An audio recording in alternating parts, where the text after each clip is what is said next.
You can see here a tragedy to a resident here in north of Casa Grande.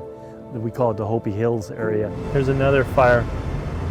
It came to my attention that this portion of the Hopi Hills area did not have fire hydrants. The structures had just burned to the ground because there was no method or way to fight a fire, even if you had a fire department close by. And there are some that respond to this area, but still it's a challenge if there's no fire hydrant. So I reached out to Heather Patel, our grants administrator. He did ask if the CDBG program would be an eligible use of funds, and in fact they are. Asked if there was a possibility that we could get some grants to put some fire hydrants in this area. See, this is nice. They've got these clear out here too.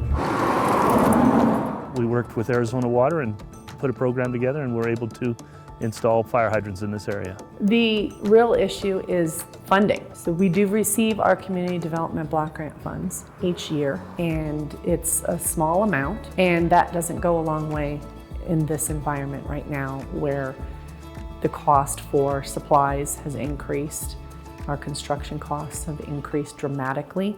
That amount does not stretch as far. This community is probably close to 50 years old. A lot of these houses were sold back in the early to mid 70s, and there just wasn't the sophistication for infrastructure that there is now. Hopi Hills was sort of a kickoff to focusing on those types of neighborhoods and communities as a way to make sure that they had all of the adequate infrastructure that they needed. So we went out and we knocked on doors and we spoke to people and we told them that we were interested in doing fire hydrants. There was at least 5 or 6 people that mentioned different houses that had burnt down to the ground and their concern with that and how excited they were that they would see fire hydrants go into their community so that they could potentially save a home from being burnt and a family being displaced. It is very gratifying to know that we could affect that and help so that homes are not lost and families are not displaced. Several of the residents reached out to me and thanked me for pursuing this project, and